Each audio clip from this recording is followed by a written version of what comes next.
brown on brown on brown, which really highlighted the color that's in the fish. On paper, this tank sounds like a disaster. Like it won't work, right? Yeah. Okay, guys, so Corey has begged me into talking about the Discus tank. He really likes this tank, what I've done with it, and I'm going to give you a little bit of insight on what has actually happened in this tank and what I've done. It's a 75-gallon tank. The background is in the tank background. I wanted that for specific reasons, especially for the reflection for photography. I really get tired of just seeing myself in the picture. And with this background, there is none of that front and back of the tank reflection. So that makes it really easy to take pictures of the fish. If we can, we'll link to that background. It was bought off of Amazon. The bottom of the tank, rather than just leave it glass, I actually, at one of the big box stores, bought these ceramic floor, countertop tiles, wall tiles. But it's basically kind of a slate gray, and had them cut them to my dimensions. I believe it cost me $1 per cut, something like that. And then they're just laid in there. They're not glued. They're not cemented. They're just basically laid in there. Could a little mold get under them? Yeah, potentially, but I don't see that being a problem. The tank's been set up now for, I don't know, about 6 months now, and I haven't had any issues other than the normal cloudiness in the first couple of weeks. Spider wood is the big piece of wood. And then I'm running a FX6 with my own DIY black PVC spray bar. At first, when the Discus got in this tank, they're about half this size, and I thought that the FX6 was a little bit too much flow for them. But now you can see they're fine. They can swim all over the tank. These Discus, there's 12 of them. When Corey and I were collecting in Peru, a couple days after the collection, we went to some of the wholesalers. We did a special trip. We stayed a couple days extra. And we ran into one wholesaler where we had walked all the way through. And I would say, it's a pretty good walk front to back. We got all the way to the very back row, and he had 2 tanks of small, like I'd say 50-cent piece sized wild Discus. And I was like, wow, that'd be nice to take those home, because I'd rather grow them up in my own water. I think I have a lot better chance of breeding them. There'll be some other videos of the Discus from 3 years ago that are now breeding, but I think I'll have a lot better chance of breeding these as they grow up and mature.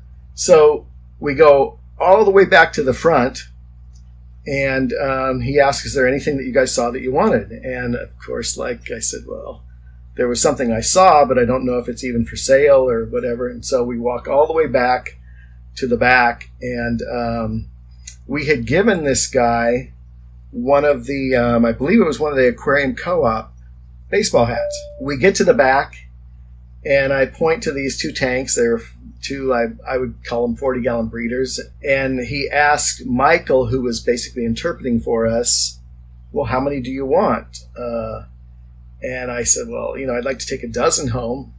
And he reached out and gives me a hug and says, for you, the price is free. So these are my 12 free Discus from Peru. If they were selling these in Peru, one of the things that I found really interesting is you'll notice some of these have lots of red spots and others just a few, and some hardly any.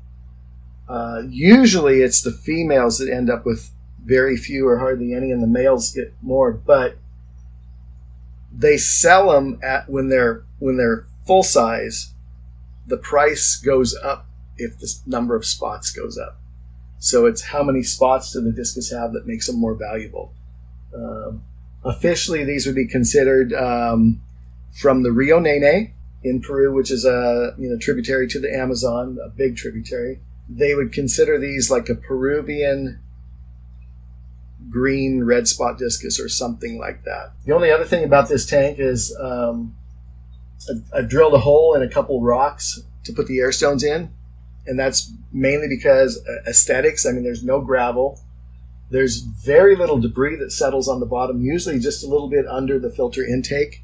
So it makes maintenance really easy. For the future, I want to figure a way of wrapping the uplift tube and my overflow tube with the same materials as the background to let that blend in. Other than that, you know, we can give them some of these krill flakes, because if I run out, I might get more. And they do take the flakes, which is surprisingly for a lot of people that do discus. But I just dump them in, give them a few minutes, and the flakes will be gone. They're very active eaters, and I'm really happy so far after the quarantine period, which is basically the med trio, and then I dewormed them twice just to be sure. I haven't had any issues, and I've got all 12 from the 12 that we originally got.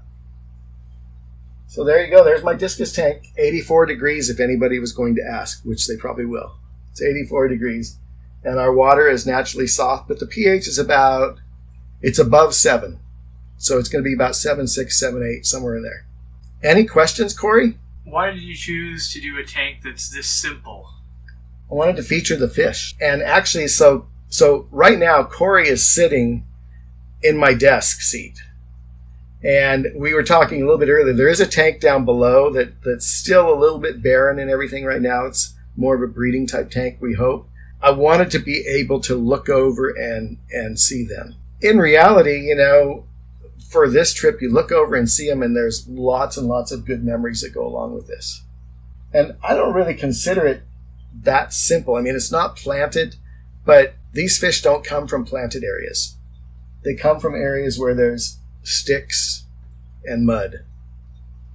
Yeah, I guess what it was for me was, it's kind of a bare tank, as in it's kind of bare bottom. Yep. And there's a background in there. Yep. But it comes together and it looks so good. And for me, it's brown on brown on brown, which really highlighted the color that's in the fish. Right. The blue, the red, yeah. On paper, this tank sounds like a disaster. Like it won't work, right? Yeah. Yeah. And it just, and I know how you normally keep them, and that would be bare bottom and Yeah. breeders, and we'll cut to some of that footage in the fish room where you do that. But this just really looked nice, and I thought you did a good job. But you know, the tile in a bare bottom tank, do the fish see their own reflection, or do they see what's below it? Do we actually know that? We don't actually know that. I think, you know, if you paint the bottom black, it's going to be black to the fish also. But I wanted something that was kind of halfway between substrate without being glass. And thus the tile's not completely smooth. It's a little bit rough. And it works. I mean, that's the bottom line, is it works. Will that tank be big enough to keep those 12 in? What's your plan long term? These could get to full adults in this tank. I would probably have to go to twice a week water changes instead of once a week, which I can do. This is a semi-automatic water change in that the overflow will drain automatically. I just have to put the water in. Will I let it go that far? Maybe, maybe not. I might divide these up eventually as they get bigger, just to make sure. Because one of the things you want with discus is you want to optimize their growth, especially before spawning them. Spawning them, they pretty much will almost stay at the size that they first started spawning at. We expect a video someday from you about spawning discus. You've done angelfish, you've done rams, but we haven't done discus yet. You're kind of most well known for doing discus, actually. Yeah, I mean, someday I think not on YouTube, but yeah. In a life before YouTube, you were known as, you know, Discus Dean, pretty much. Yeah. Yeah, we should do that someday. Because I think part of the whole key to that is we're now able to get enough footage. It's really hard to get enough footage when you have like 2 or 3, but when you have several tanks of them, plus we have a spawn in there, hopefully, that's going to grow. So we'll have them at all different stages. So that could be definitely a possibility in the future. Well, thanks for letting me sit in your seat and giving people a view from, if you're not watching YouTube, you're watching your own fish, which are beautiful. Yeah, there you go. All right.